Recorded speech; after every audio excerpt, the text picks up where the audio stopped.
Friends, ಇವತ್ತು ನೋಡಿ ವಿಶೇಷವಾದ ದಿನ, ವಿಶ್ವದ ತಂದೆಯರ ದಿನಾಚರಣೆ ಅಂತ ಇವತ್ತು ವಿಶೇಷವಾದ ದಿನ ನೋಡಿ. ಪ್ರತಿಯೊಬ್ಬ ತಂದೆನೂ ಕೂಡ ತನ್ನ ಕುಟುಂಬ, ತನ್ನ ಮಕ್ಕಳು ಎನ್ನುವಂತ ಜೀವನದ ಸಾಗರದಲ್ಲಿ ಮುಳುಗಿ ತನ್ನ ಸಂಸಾರಕ್ಕಾಗಿ ತನ್ನ ಸ್ವಾರ್ಥತೆಗಳಿಂದ, ತನ್ನ ಒಂದು ಸ್ವಂತವಾದಂತಹ ಯೋಚನೆಗಳನ್ನೆಲ್ಲ ತ್ಯಾಗ ಮಾಡಿ ಕುಟುಂಬಕ್ಕೆ, ಸಂಸಾರಕ್ಕೆ ದಾರಿ ಇರುವಂತ ಮಹಾಪುಣ್ಯ ಪುರುಷನಾಗ್ತಾನೆ ಈ ತಂದೆ. ಆ ತಂದೆಗೆ ನಾವು ಎಷ್ಟೇ ಒಂದು ಪುಣ್ಯವನ್ನ, ಎಷ್ಟೇ ಒಂದು ವಿಶ್ವಾಸವನ್ನ ಕೊಟ್ಟರೂ ಕೂಡ ಆ ತಂದೆ ಋಣ ತೀರಿಸಕ್ಕಾಗಲ್ಲ.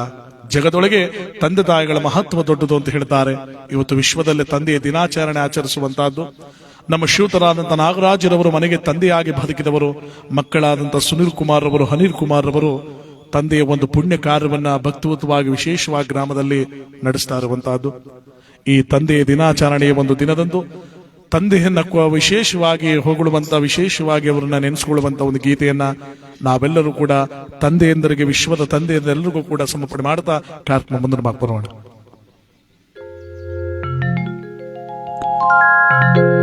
ನಿನ್ನ ಕಣ್ಗಳ ಬಿಸಿಯ ಹನಿಗಳು ನೂರು ಕಥೆಯ ಹೇಳಿವೆ, ನಿನ್ನ ಪ್ರೇಮದ ನುಡಿಯ ಕೇಳಿ ನೂರು ನೆನಪು ಮೂಡಿವೆ.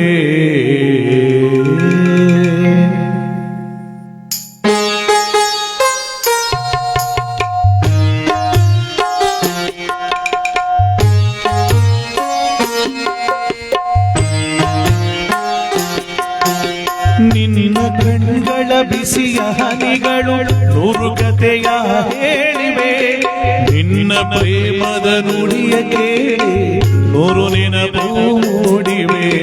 ನಿನ್ನ ಕಣ್ಗಳ ಬಿಸಿಯ ಹನಿಗಳು ನೂರು ಕಥೆಯ ಹೇಳಿವೆ, ನಿನ್ನ ಪ್ರೇಮದ ನುಡಿಯ ಕೇಳಿ ನೂರು ನೆನಪು ಮೂಡಿವೆ.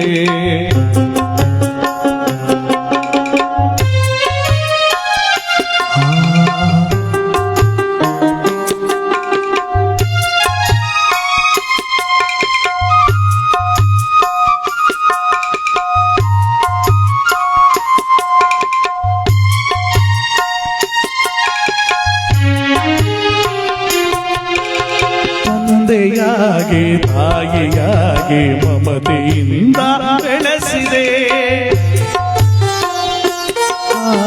ತಂದೆಯಾಗಿ ತಾಯಿಯಾಗಿ ಮಮತೆಯಿಂದ ಬೆಳೆಸಿದೆ. ಬಿಸಿಲು ಮಳೆಗೆ ನರಳದಂತೆ ನಿನ್ನ ನೆರಳಲಿ ಸಲಗಿದೆ, ಬಿಸಿಲು ಮಳೆಗೆ ನರಳದಂತೆ ನಿನ್ನ ನೆರಳಲಿ ಸಲಗಿದೆ. ಆ ಪ್ರೀತಿಯ ಮನ ತುಂಬಿದೆ, ನಿನ್ನ ಕಣ್ಗಳ ಬಿಸಿಯ ಹನಿಗಳು ನೂರು ಕಥೆಯ ಹೇಳಿವೆ, ನಿನ್ನ ಪ್ರೇಮದ ನುಡಿಯ ಕೇಳಿ ನೂರು ನೆನಪು ಮೂಡಿವೆ.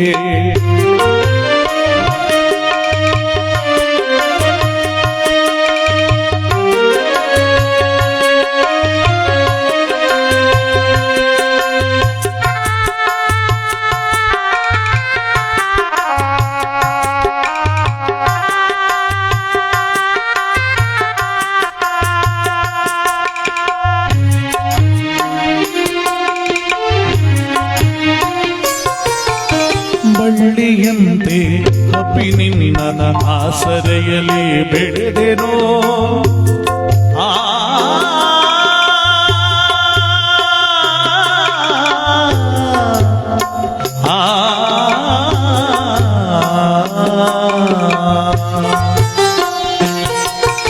ಬಳ್ಳಿಯಂತೆ ಹಬ್ಬಿ ನಿನ್ನ ಆಸರೆಯಲ್ಲಿ ಬೆಳೆದೆನೋ. ನನ್ನ ತಾಯಿಯ ಪಾದದಾಣೆ ಬೇರೆಯೇ ನನ್ನು ಅರಿಗೆನೋ, ನನ್ನ ತಾಯಿಯ ಪಾದದಾಣೆ ಬೇರೆಯೇ ನನ್ನು ಅರಿಗೆನೋ.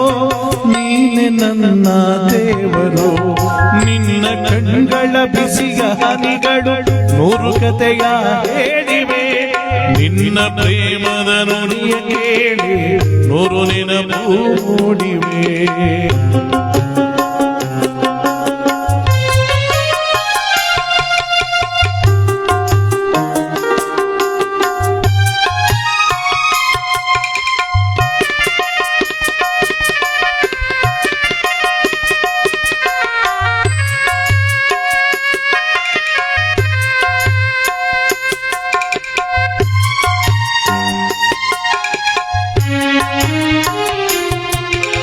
ನೀನು ನಗರೆ ನಾನು ನಗುವೆ, ಅತ್ತರೆ ನಾ ಅಳುವೆನೋ.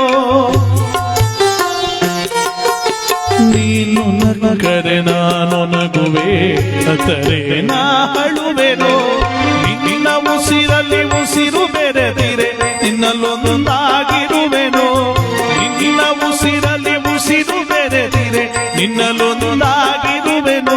ನಾನು ನಿನ್ನ ಕಾಣದೆ ಬದುಕೆನು, ನಿನ್ನ ಕಣ್ಣುಗಳ ಬಿಸಿಯ ಹನಿಗಳು ನೂರು ಕಥೆಯ ಹೇಳಿವೆ.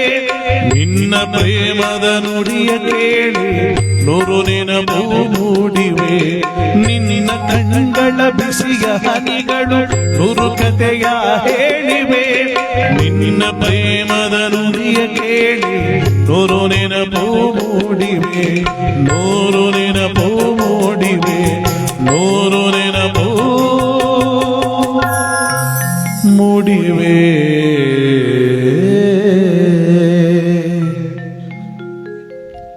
ನೋಡಿ, ಇವತ್ತು ನಮ್ಮ ಶ್ರೀಯುತರಾದಂಥ ನಾಗರಾಜರವರನ್ನ ಕಳ್ಕೊಂಡ ದುಃಖ ಒಂದು ಕಡೆ ಆದರೆ, ಮತ್ತೊಂದು ಕಡೆ ಅವರ ಧರ್ಮಪತ್ನಿಯಾದಂಥ ಶ್ರೀಮತಿ ವಸಂತರವರು ಮಹಂತರವಾದ 2 ಸೌಭಾಗ್ಯವನ್ನು ಕಳ್ಕೊತಾ ಇದ್ದಾರೆ. ಇವತ್ತು ಏನದು ಸೌಭಾಗ್ಯ? ಚಿನ್ನ, ಬೆಳ್ಳಿ, ಮುತ್ತು, ರತ್ನ ಅನ್ನೋದಲ್ಲ.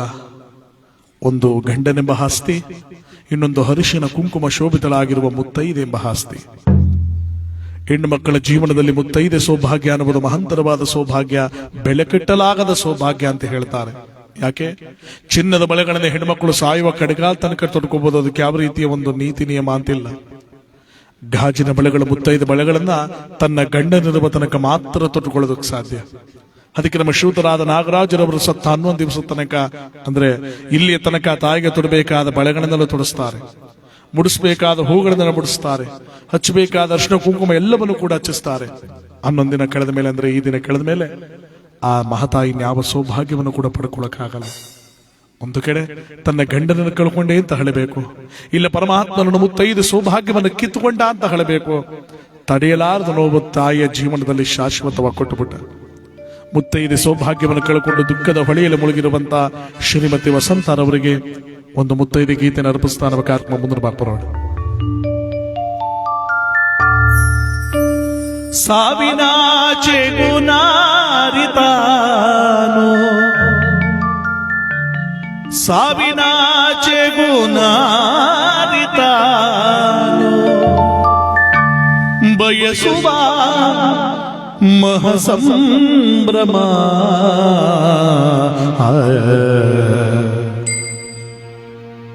ಅರಿಶಿನ ಕುಂಕುಮ ಪುಣ್ಯದ ಸಂಗಮ. ಅರಿಶಿನ ಕುಂಕುಮ ಸೌಭಾಗ್ಯದ ಸಂಗಮ.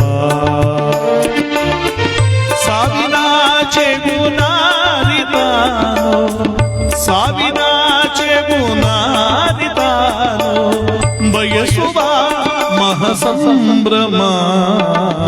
ಅರಿಶಿನ ಕುಂಕುಮ ಪುಣ್ಯದ ಸಂಗಮ. ಹರಿಶಿನ ಕುಂಕುಮ ಸೌಭಾಗ್ಯದ ಸಂಗಮ.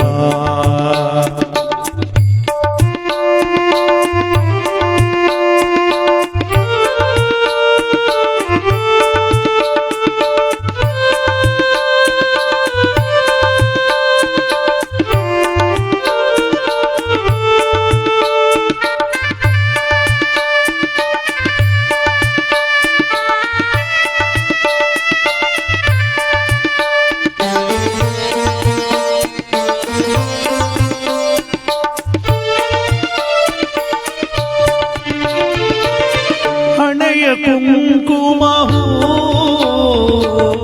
ಹರನ ಹಣೆಗಣ್ಣು, ಹರಿಶಿನದ ಧಾರ ನಮ್ಮ ಆಚಾರ.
ಬಲ್ಲ ಶಕುತಿವಿಲ್ಲದ ಜಗವನೆಲ್ಲ ನಗುತ್ತ ನೋಡಿ ಹೇಳು ಸಾವಿರಾಚೆಗೂ ನಾರಿತಾನು ಸಾವಿರಾಚೆಗೂ ನಾರಿತಾನು ಬಯಸುವ ಮಹಾಸಂಭ್ರಮ ಹರಿಶಿಲ ಕುಂಕುಮ ಪುಣ್ಯದ ಸಂಗಮ ಹರಿಶಿಲ ಕುಂಕುಮ ಭಾಗ್ಯದ ಸಂಗಮ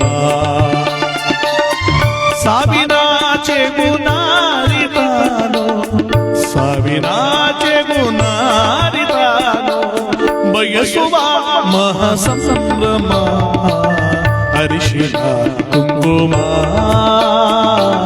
ಪುಣ್ಯದ ಸಂಗಮ ಹರಿಶಿಲ ಕುಂಕುಮ ಸೌಭಾಗ್ಯದ ಸಂಗಮ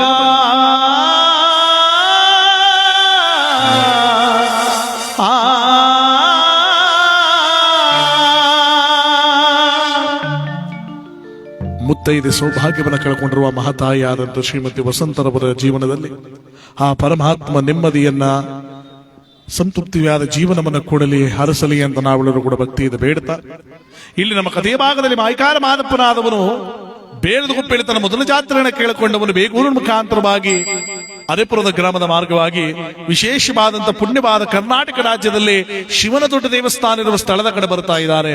ಅದೇ ನಂಜನಗೂಡಿನ ನಂಜುಂಡೇಶ್ವರನ ಸನ್ನಿಧಿ. ಶ್ರೀಕಂಠ, ವಿಷಕಂಠ, ನೀಲಕಂಠ ಅಂತ ನಾನಾ ರೀತಿಯಲ್ಲಿ ಹೆಸರು ಪಡೆದಿರುವಂತ ಭಗವಂತನ ಒಂದು ಪರಶಿವನ ಪುಣ್ಯವಾದ ಸ್ಥಳ ನಂಜುಂಡೇಶ್ವರನ ಸ್ಥಳ. ಕರ್ನಾಟಕ ರಾಜ್ಯದಲ್ಲಿ ಶಿವನ ದೊಡ್ಡ ದೇವಸ್ಥಾನ ಇರೋದು ನಂಜುಂಡೇಶ್ವರನ ದೇವಸ್ಥಾನ. ಕರ್ನಾಟಕ ರಾಜ್ಯದಲ್ಲಿ ಶಿವನ ದೊಡ್ಡ ತೇರುವನ್ನು ಹೇಳುವಂತಹದ್ದು ಅದು ನಂಜುಂಡೇಶ್ವರನ ಸನ್ನಿಧಿ. ಹಾಗೆ ಕರ್ನಾಟಕ ರಾಜ್ಯದಲ್ಲಿ ಶಿವನ ಹೆಚ್ಚು ಜನಸಂಖ್ಯೆ ಸೇರುವ ಸ್ಥಳ ನಂಜುಂಡಪ್ಪನ ತೇರು, ನಂಜನಗೂಡಿನ ಕ್ಷೇತ್ರ. ನಮ್ಮ ನಾಗರಾಜರವರ ಕುಲದೇವರು ಕೂಡ ನಂಜುಂಡೇಶ್ವರನಾದಂತವನು. ಕಪಿಲಾ ತೀರದಲ್ಲಿ, ಬೋರ್ಗರಿವ ನದಿ ತೀರದಲ್ಲಿ ನೆಲೆಗೊಂಡಿರುವಂತ ಭಗವಂತ ವಿಷವನ್ನ ಹೊಂಡು ವಿಷಕಂಠ, ನೀಲಕಂಠ, ನಂಜುಂಡ ಅಂದರೆ ನಂಜು ಅಂದರೆ ವಿಷ. ಆ ಉಂಡಂತ ವಿಷವನ್ನ ಉಂಡಂತ ಕ್ಷೇತ್ರ ನಂಜುಂಡ, ನಂಜುಂಡೇಶ್ವರನ ನಂಜನಗೂಡು ಕ್ಷೇತ್ರ ಅಂತ ಹೆಸರಾಯಿತು. ಅಂತ ಪುಣ್ಯವಾದ ಕ್ಷೇತ್ರದಲ್ಲಿ ಭಗವಂತ ನೆಲವೂರು ನಿಂತು ಬರುವ ಭಕ್ತರನ್ನ ಕರೆಯುವಂತ ಕೊಡಗೈ ಪ್ರಭುವಾದ ಭಗವಂತನ ಒಂದು ಪುಣ್ಯವಾದ ಎತ್ತರವಾದ ತೇರು ಅಂದ್ರೆ ನಂಜುಂಡಪ್ಪನ ತೇರು ಅಂತ ಹೇಳ್ತಾರೆ. ಆ ಪುಣ್ಯವಾದಂತ ನಂಜನಗೂಡಿನ ಕ್ಷೇತ್ರದ ನಂಜುಂಡೇಶ್ವರನ ಅನುಗ್ರಹ ನಮ್ಮ ನಾಗರಾಜರವರಿಗೆ ದೊರಕಲಿ ಅಂತ ಆ ನಂಜುಂಡಪ್ಪನ ಸ್ಮರಣೆ ಮಾಡ್ತಾರೆ. ನಮ್ಮ ಕಾರ್ಯಕ್ರಮ ಮುಂದೆ ಬಾಪರೋಣ.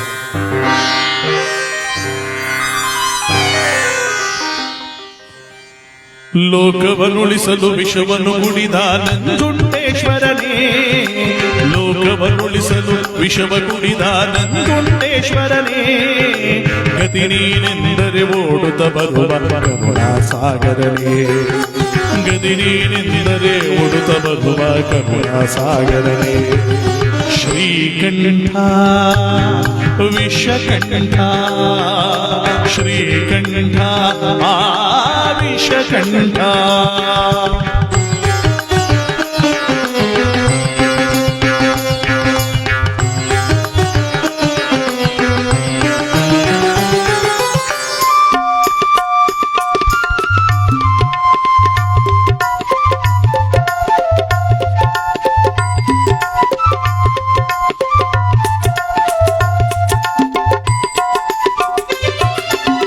ಹರಿಯುವ ನದಿಯಲ್ಲಿ ಕಲರವನಾದ ಕೂಡ ಶಿವ ಶಿವ ಎನ್ನುತ್ತಿದೆ.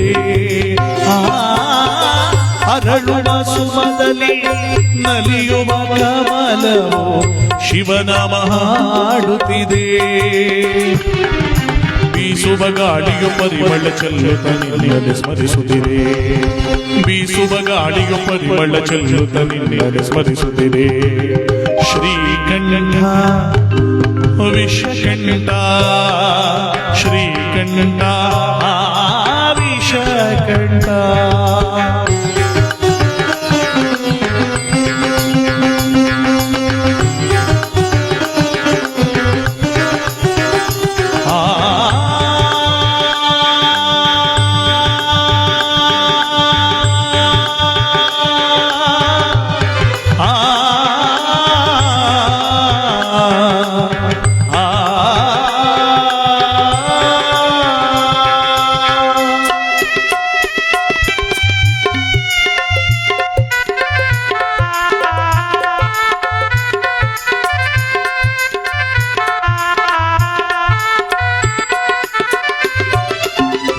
ಸಾವಿರ ಜನ್ಮವೇ ಬಂದರು ಎಂದು ನಿನ್ನ ಸನ್ನಿಧಿಯಲ್ಲಿ ಇರಿಸೋ ಆ ಉಸಿರಿನ ಉಸಿರಲಿ ತಂದೆ ಎಂದು ನಿನ್ನ ನಾಮವನ್ನು ಬೆರೆಸೋ ಕತ್ತಲಲ್ಲಿರುವ ನೆಮ್ಮದಿಯನ್ನು ಕೈ ಹಿಡಿದು ನಡೆಸೋ ಕತ್ತಲಲ್ಲಿರುವ ನೆಮ್ಮದಿಯನ್ನು ಕೈ ಹಿಡಿದು ನಡೆಸೋ ಶ್ರೀಕಂಠ ವಿಷಕಂಠ ಶ್ರೀಕಂಠ ನೀ ವಿಷಕಂಠ ಲೋಕವನ್ನುಳಿಸಲು ವಿಷವನ್ನು ಕುಡಿದ ನಂಜುಂಡೇಶ್ವರನೇ ಲೋಕವನ್ನುಳಿಸಲು ವಿಷವ ಕುಡಿದ ನಂಜುಂಡೇಶ್ವರನೇ ಗತಿ ನೀನೆಂದರೆ ಓಡುತ್ತ ಬರುವ ಕರುಣಾಸಾಗರೇ ಗತಿ ನೀನೆಂದರೆ ಓಡುತ್ತ ಬರುವ ಕರುಣಾಸಾಗರೇ ಶ್ರೀಕಂಠ ವಿಷಕಂಠ ಶ್ರೀಕಂಠ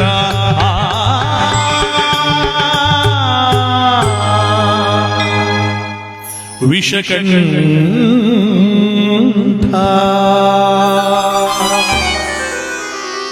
ಆ ಶ್ರೀಕಂಠೇಶ್ವರನ ಸ್ಮರಣೆ ಮಾಡಿದ ಮಾಯಕಾರ ಮಹದೇಶ್ವರ ನಂಜುಂಡೇಶ್ವರನ ಅನುಗ್ರಹವನ್ನು ಪಡಿತಾರೆ. ಆ ನಂಜುಂಡಪ್ಪನ ಒಂದು ಅನುಗ್ರಹ ಸದಾ ತುಂಬಿರಬೇಕು ಎನ್ನುವುದನ್ನ ನಿಟ್ಟನಿಟ್ಟುಕೊಂಡ ಮಾದಪ್ಪ ಕಪಿಲಾ ತೀರಕ್ಕೆ ಬಂದು ತಾನು ಭೋರ್ಗ ನದಿ ತೀರಕ್ಕೆ ತಾನು ಇಟ್ಕೊಂಡಿರ್ತಕ್ಕಂಥ ಬೆತ್ತವನ್ನು ಸೀಳಿ ಸೇತುವೆಯನ್ನು ಮಾಡಿ ಸುತ್ತಾಡಿ ಸುತ್ತಾಡಿ ಸುತ್ತೂರು ಕ್ಷೇತ್ರದ ಕಡೆ ಬರುತ್ತಾ ಇದ್ದಾನೆ ಮಾಯಕಾರ ಮಹಾದಪ್ಪ. ಇವತ್ತು ನಮ್ಮ ಶ್ರೀಯುತರಾದ ನಾಗರಾಜರು ನಮ್ಮನ್ನು ಹಗಲಿದ್ದಾರೆ. ಪುಣ್ಯವನ್ನು ಕಲ್ಪಿಸಿಕೊಳ್ತಾ ಭಗವಂತನೇ ಮೋಕ್ಷಸ್ಥರಾಗ್ತಾ ಇದ್ದಾರೆ. ಜೀವನದಲ್ಲಿ ಸಾವು ಯಾವಾಗ ಯಾವ ಕ್ಷಣದಲ್ಲಿ ಯಾವ ರೂಪದಲ್ಲಿ ಯಾವಾಗ ಬರುತ್ತೆ ಅಂತ ನಾವ್ಯಾರು ಕೂಡ ಕನಸು ಮನಸ್ಸಲ್ಲೂ ಕೂಡ ಅನ್ಕೊಳಕ್ಕಾಗಲ್ಲ. ಆ ಸಾವಿನ ದಿನ ಬಂದಾಗ ನಾವೇನೇ ಮಾಡಿದ್ರು ಅದರಿಂದ ತಪ್ಪಿಸ್ಕೊಳಕ್ಕೂ ಆಗೋಲ್ಲ. ಇವತ್ತು